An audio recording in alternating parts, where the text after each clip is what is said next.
Good morning to our viewers in Asia and hello to others watching from around the world. You've tuned in to ARIRANG News Break. I'm Han-daeun in Seoul.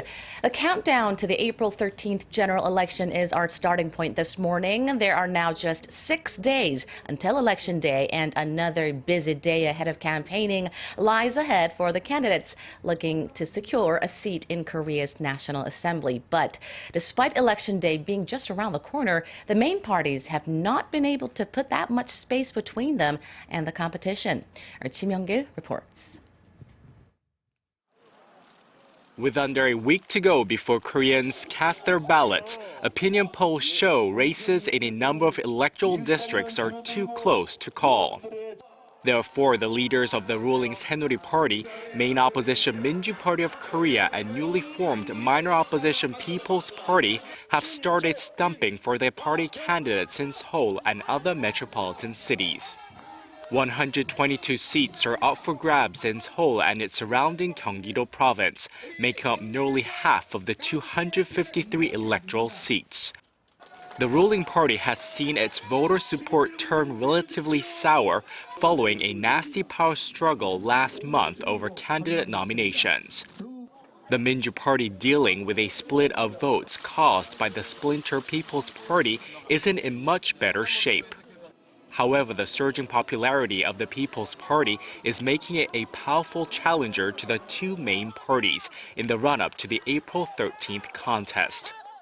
As the three parties scramble to garner public support, a 2-day early voting period will start on Friday. Voters can cast their ballots in some 3,500 polling booths nationwide from 6 a.m. to 6 p.m. Korea time. Kim Young-gil, ARIRANG News.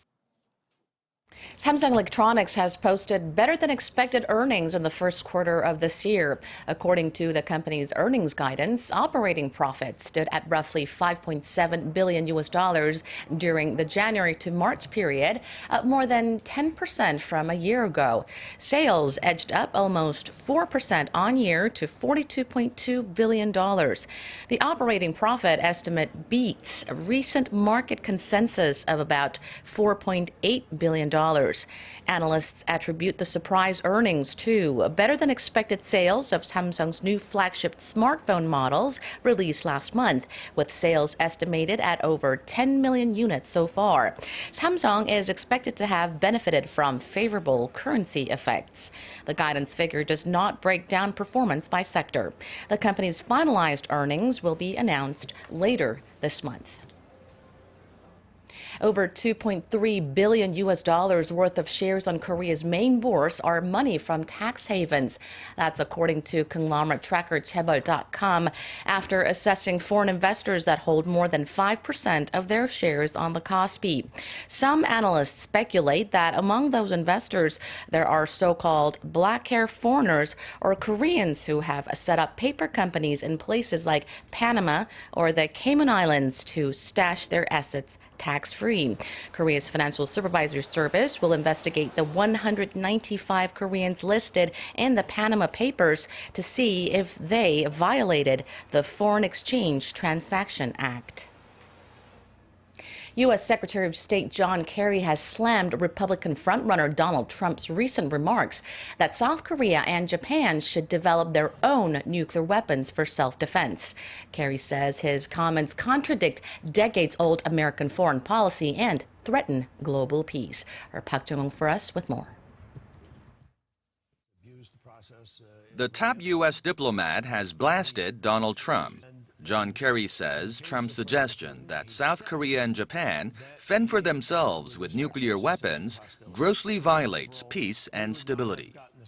When Donald Trump talked about Korea and Japan going out and getting their own nuclear weapons, I can't think of anything that would be more volatile, more contrary to peace and stability of the region, more.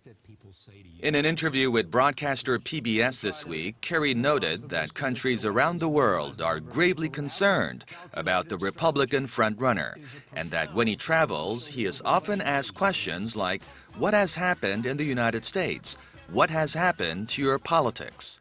He added that Trump's nuclear armament suggestion goes completely against the commitment of every president since World War II, which has been to try and minimize the risk of nuclear weapons.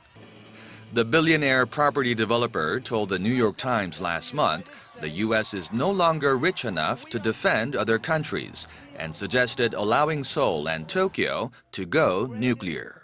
Park Jong-hong, ARIRANG News.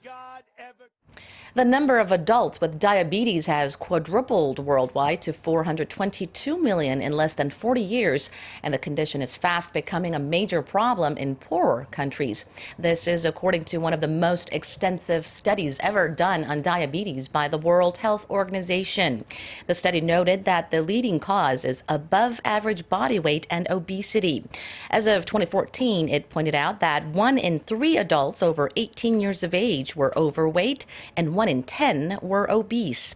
Diabetes is a lifelong condition that can lead to blindness, kidney failure, heart attacks, and stroke. It killed 3.7 million people in 2012, and 43% of the deaths occurred in people under 70 years old. Margaret Chan, the WHO's Director General, said the findings showed an urgent need to address unhealthy diets and lifestyles around the world. That's all for now. I'll be back with more headlines at 3 p.m. Korea time. See you then.